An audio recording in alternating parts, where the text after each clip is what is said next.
So hello everyone, in this video we will solve another LeetCode question, that is number of substrings containing all three characters.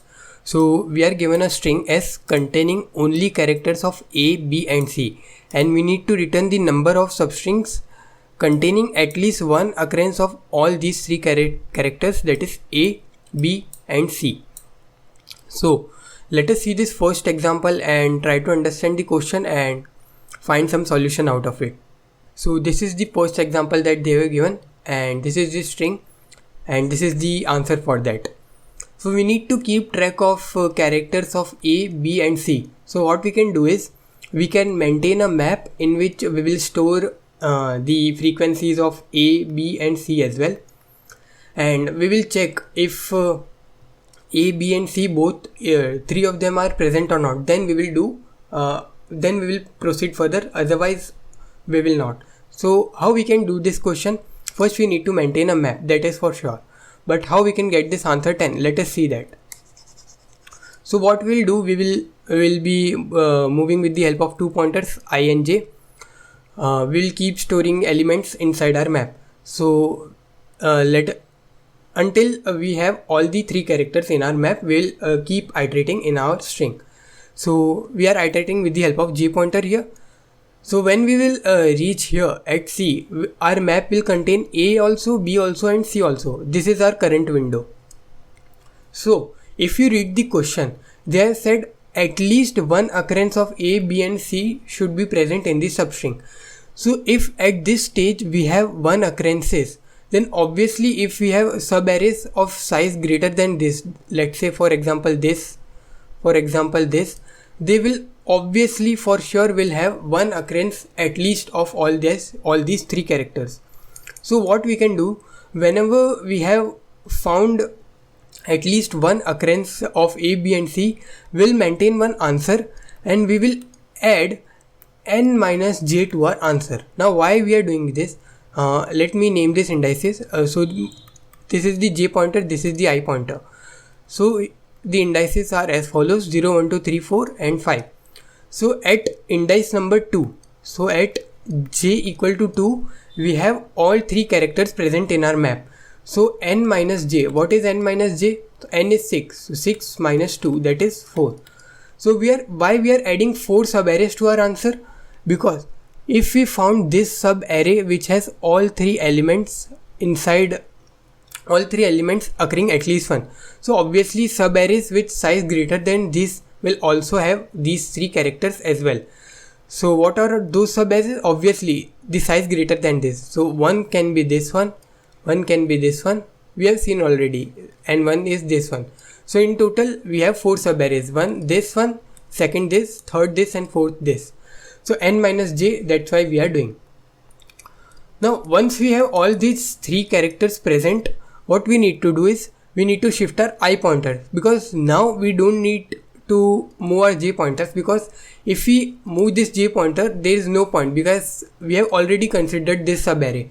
So now we need to consider different subarrays. So now we'll move our I pointer. So let me erase this.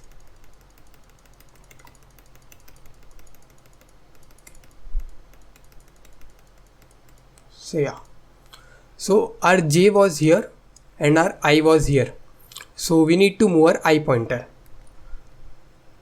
So our I will be here only. So our answer till now will be 4. We have already seen in the previous iteration. So this is our j pointer, this is our I pointer.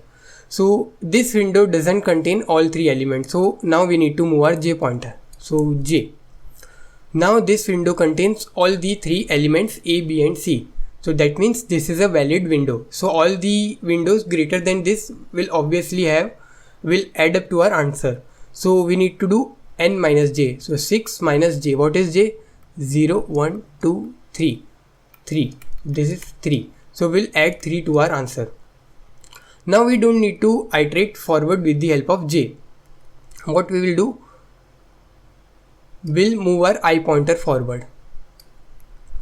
So our I was present previously at B, so now it will be pointing to C, and our G will be it was initially present to here, so we need to move our J pointer to here.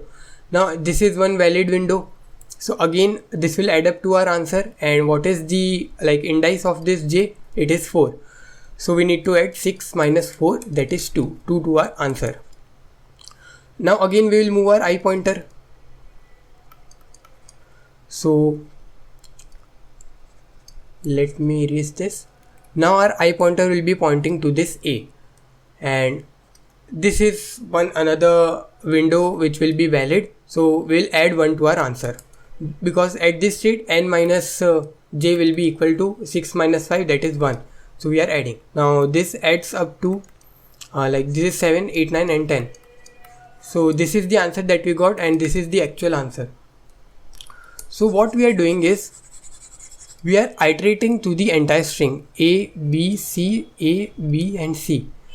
We are iterating with the help of I pointer and j pointer. So we keep on iterating j until we find all 3 elements inside our map. Once we have all the 3 elements inside our map, we will add n minus j to our answer. Once we have all the 3 elements and we have added this to our answer, now we need to move forward with the help of I pointer, and this thing will continue until we reach the end of the array. So this was it about the explanation. Let us write the code now and understand in more better way. So first we need to declare the size of this string s, so s dot size, and we'll store it in n. And then we need to create one map of char comma int, which will store the elements if it is present in our map or not. We will check it, and we will also maintain one answer variable and I and j pointer, initialize both to 0. Now we keep on iterating this string until we reach the end, and what we are doing, we are adding s of j to our map. Now what we need to do, whenever MP of A is present as well as MP of B is also present as well as MP of C is also present inside our map, that means all 3 elements are present in our current window. So what we need to do, we need to add n minus j to our answer, and we need to then move forward our I pointer. So I pointer moving forward means we need to first remove the element from our map or remove the frequency of the element from our map. So MP of s of I minus minus and increment our I pointer. Otherwise we need to increase our j pointer, and in the end we are returning the answer. So this was it about the code. Let us see if this works on sample test case or not. So it works fine. Let us submit it. So our code got accepted. Hope you learned from this video. Thank you.